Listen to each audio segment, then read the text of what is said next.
मित्रों नमस्कार। मैं एडवोकेट सुवेंदु जयपुरियार अपने इस चैनल जयपुरियार लॉ क्लासेस पर पुनः एक बार आपका स्वागत करता हूं।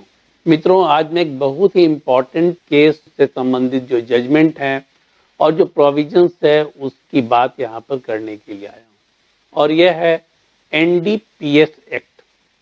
अभी तक एनडीपीएस एक्ट के किसी भी जजमेंट की एनालिसिस मैंने नहीं की है, लेकिन अभी चूंकि यह मामला काफ़ी बढ़ गया है। मैं झारखंड में रहता हूं और झारखंड हाई कोर्ट में प्रैक्टिस करता हूं, और यहाँ पर भी काफ़ी मामला बढ़ गया है। छत्तीसगढ़ में काफ़ी यह मामला एनडीपीएस एक्ट का बढ़ा हुआ है, राजस्थान में है, पंजाब में है, मध्य प्रदेश में। इन सारी जगहों पर आप देखेंगे कि ड्रग्स से संबंधित बहुत सारे केस हो रहे हैं, और यह मामला है छत्तीसगढ़ का। यह मामला छत्तीसगढ़ का है, रायपुर जिले में जो कंसाइनमेंट पकड़ाया है उस पर है। आप सोच सकते हैं कि 1840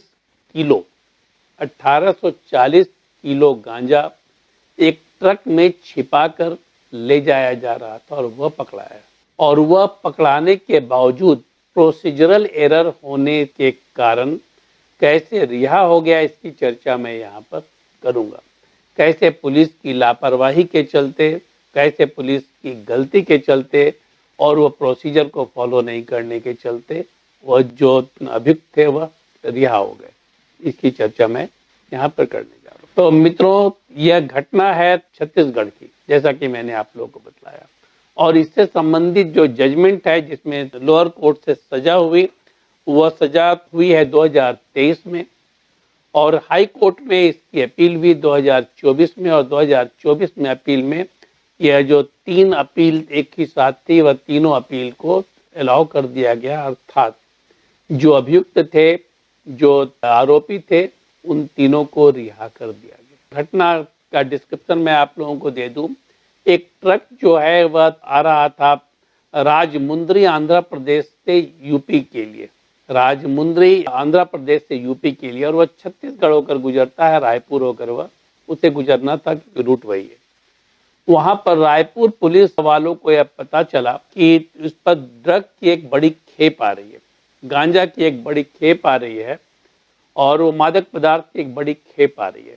तो इन लोगों ने अपना ट्रैप लगाया, जो चेकिंग स्टार्ट की, और चेकिंग में उन्होंने पाया कि यूपी के नंबर का एक ट्रक जो है वह यहाँ पर आया और एक ढाबे में आकर रुका, और उसके पीछे एक गाड़ी थी, टाटा जेस्ट की गाड़ी थी, जिसमें कि 2 लोग और भी सवार थे। ऐसा कहा गया कि वे लोग बायर्स थे, ठीक है ना, वह जो खरीदार थे वो गांजा के वे लोग थे। ये जब ट्रक पकड़ाया तो उसमें करीब 137 छोटे छोटे बैग में 137 छोटे छोटे बैग में यह गांजा भरा हुआ था, जो कि नमक के बोरी के अंदर दबा कर रखा गया था। इसको सीज कर लिया गया, और सीज करने के बाद इसको प्रोड्यूस किया गया एसडीएम के सामने। मैं यहाँ पर स्ट्रेस दे रहा हूँ एसडीएम रायपुर के सामने, क्यों, मैं इसकी चर्चा भी करूँगा कि प्रोसीजरल एरर था। और वहाँ जो सीज किया गया उसमें जो विटनेस बनाए गए, सीजर लिस्ट में जो विटनेस बनाए गए, वो विटनेस जो थे वह पुलिस पार्टी के ही लोग थे, जबकि ढाबा में बहुत सारे इंडिपेंडेंट लोग थे, लेकिन उसमें पुलिस पार्टी के लोग ही थे। तीसरा, इसकी वीडियोग्राफी नहीं की गई, इसकी फोटोग्राफी नहीं की गई, ठीक है ना, इसकी वीडियोग्राफी नहीं की गई और इसकी फोटोग्राफी नहीं की गई। चौथा, जो 137 बैग्स पकड़ाए थे उसमें रैंडम सैंपलिंग की गई, उसकी टेस्ट जो किया गया वह रैंडम सैंपलिंग के आधार पर किया गया। 2 बैग से निकाला गया गांजे के सैंपल को, उसको टेस्ट किया गया, वो टेस्टिंग किट वहाँ पर उपलब्ध थी, उसके आधार पर उसको टेस्ट किया गया, और टेस्ट करने के बाद गांजा पाया गया और उसको वहाँ पर सील कर दिया गया। और सील करने के बाद इसे, जैसा कि मैंने आप लोगों को बताया, कि वह एसडीएम रायपुर के सामने पेश किया गया इन्वेंट्री के लिए। जो इन्वेंट्री बनाया गया था उसका सर्टिफाई करने के लिए, उसको अप्रूव करने के लिए। यहाँ से पूरा जो प्रोसेस था उसमें क्या एरर था मैं आप लोगों को बतलाता हूँ, और कैसे रिहाई हुई। लेकिन जब यह पकड़ाया तो इस पर केस चला, कॉग्निजेंस लिया गया और केस चला इस पर। केस चलने के बाद लोअर कोर्ट ने 20 साल तक की सजा वहाँ पर उसको सुना दी गई। रायपुर का जो लोअर कोर्ट था, एनडीपीएस कोर्ट जो था, वहां पर उसको सजा सुना दी गई। ये सजा जो सुनाई गई वह एनडीपीएस एक्ट का सेक्शन 20 सबसेक्शन बी का सबसेक्शन 2 और सबसेक्शन सी, इसके आधार पर वह 20 साल की सजा उन लोगों को सुनाई गई और जुर्माना भी लगाया गया। जुर्माना नहीं अदा करने पर उन लोगों को और भी सजा का प्रावधान रखा गया। मैं उसकी डिटेल में नहीं जाना चाहता हूँ। ये सजा होने के बाद इन लोगों ने क्रिमिनल अपील फाइल करी छत्तीसगढ़ हाई कोर्ट में, जो कि बिलासपुर में है। वहां पर इन लोगों ने क्रिमिनल अपील फाइल करी। तीनों लोगों ने अलग अलग क्रिमिनल अपील फाइल करी। 808/2023, 1028/2023 और 1294/2023, तीनों ने अलग अलग इसमें फाइल किया और तीन लोगों ने अपना अपना ग्राउंड इसमें लिया और इन लोगों की पूरी सुनवाई हुई हाई कोर्ट में। तो हाई कोर्ट ने प्रोसीजरल एरर को माना पूरे प्रोसेस में और इन तीनों को रिहा कर दिया। सोचिए कितनी बड़ी बात है, इन तीनों को रिहा कर दिया गया। अब यह रिहाई हुई कैसे, इसको आप पहले समझिए। सबसे पहले मैं आता हूं section 52 of the NDPS act पर। इसमें क्या कहता है, सेक्शन 52 का सबसेक्शन 2, सबसेक्शन 3 एंड सबसेक्शन 4, यहाँ पर कुछ प्रोविजन किए गए हैं। प्रोविजन क्या किए गए हैं देखिए। पहला है कि जो प्रोसीजर को अपनाया जाना है सीज करने के समय, ठीक है ना, जो मैनर को अपनाया जाना है, प्रोसीजर को अपनाया जाना है, वह सीज करने के समय उसको ध्यान रखना है। प्रोसीजर क्या है इसकी चर्चा मैं करूंगा। पहले मैं इस पूरी चीज़ों की बात कर दूं। दूसरा, इसकी इन्वेंट्री बनानी है। जितना भी सीज हुआ है सामान, उसकी इन्वेंट्री बनानी है। और तीसरा जो है, इसको फॉरवर्ड, इन्वेंट्री को फॉरवर्ड करना है विथ मटेरियल फॉरवर्ड करना है जुडिशियल मजिस्ट्रेट के पास। एग्जीक्यूटिव मजिस्ट्रेट नहीं, जुडिशियल मजिस्ट्रेट के पास इन्वेंट्री को ले जाना है और इन्वेंट्री के साथ वह जो सैंपल्स हैं उसको भी ले जाना है और वह इन्वेंट्री को सर्टिफाइड करेगा जो जुडिशियल मजिस्ट्रेट है और ये प्राइमरी पीस ऑफ एविडेंस होगा। और यदि यहाँ पर यह सारी चीजें नहीं होती है तो प्रोसीजरल एरर माना जाएगा और इसके आधार पर रिहाई हो सकती है। सुप्रीम कोर्ट ने भी 2023 के एक जजमेंट में ऐसा ही एक फैसला भी दिया है। दूसरी बात में आता हूँ, मैंने कहा कि सैंपलिंग जो है वह सारे जो जितने भी कंटेनर हैं जिसमें कॉन्ट्राबैंड चीज मटेरियल है वो रखे गए हैं, उसमें सभी बैग से सैंपल को लेना है और उसकी इंडिविजुअल सैंपलिंग की जानी है, टेस्टिंग की जानी है टेस्टिंग किट के द्वारा। इस पर एक सर्कुलर है 1988-89 में एक सर्कुलर इस पर आया है सेंट्रल गवर्नमेंट का, जिसमें टेस्टिंग किट की बात कही गई है और सारे बैग से सैंपल निकालकर उसकी टेस्टिंग की बात कही गई है। यह सर्कुलर है गवर्नमेंट ऑफ इंडिया का और यह मिनिस्ट्री ऑफ फाइनेंस का और इसको ऑब्लिगेटरी बनाया गया, मतलब यह बाध्यकारी बनाया गया। यदि वह नहीं किया जाता है तो यह प्रोसीजरल एरर है।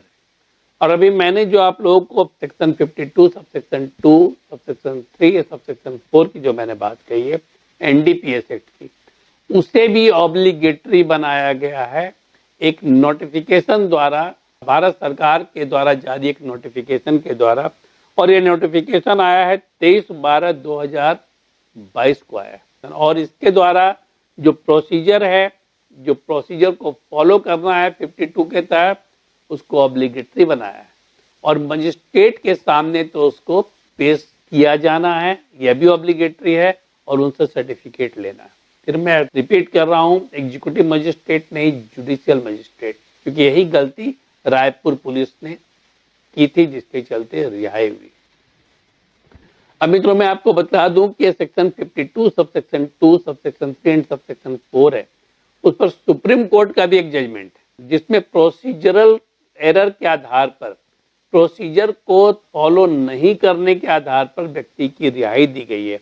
यह है यूसुफ आसिफ वर्सेस स्टेट का जो केस है 2023 का, यह रिपोर्टेड केस है 2023 SSC online, supreme court page number 1328, जिसमें कि प्रोसीजरल एरर को नहीं मानने पर बहुत ही बड़ी गलती माना गया है और उसके आधार पर यह कहा गया है कि रिहाई हो सकती है और रिहाई हुई भी।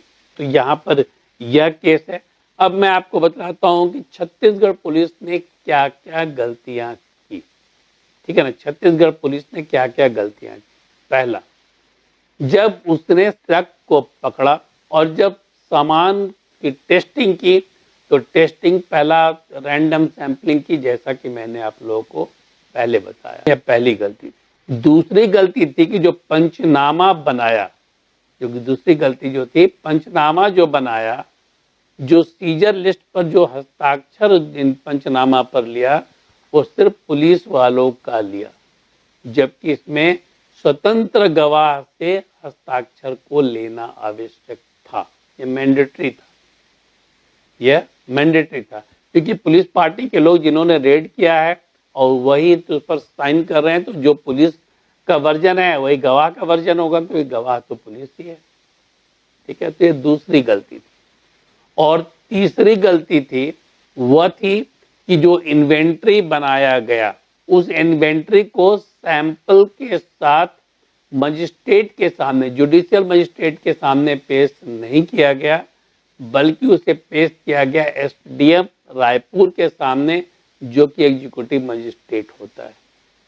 ये तीन बड़ी बड़ी गलतियां थी और इन गलतियों के आधार पर लोअर कोर्ट ने तो इन गलतियों को नहीं माना और सजा दे दी, लेकिन हाई कोर्ट ने इन गलतियों को माना, प्रोसीजरल एरर को माना।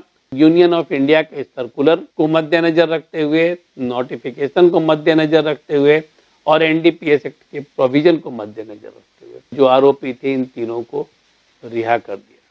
मित्रों, मैं आपको बतला दूं कि यहाँ पर सही में जो क्रिमिनल हैं वो रिहा होते हैं तो पुलिस की गलती के चलते, इन्वेस्टिगेशन की गलती के चलते। मैंने अपने पिछले वीडियो में आप लोगों को बताया था, जिसमें मैंने बताया था कि कैसे मैंने झारखंड हाई कोर्ट से फांसी पाए हुए एक व्यक्ति को रिहा करवा दिया, और यह रिहाई भी हुई प्रोसीजरल एरर के आधार पर, यह रिहाई भी हुई इन्वेस्टिगेशन की कमी के आधार पर। तो मित्रों, यदि आप वकालत करते हैं तो इस बात को ध्यान रखिए कि कहाँ कहाँ पर प्रोसीजरल एरर पुलिस करती है, प्रोसिक्यूशन कहाँ गलती करती है, और उसी गलती का फायदा आपको लेकर अपने क्लाइंट को रिहा कराना है।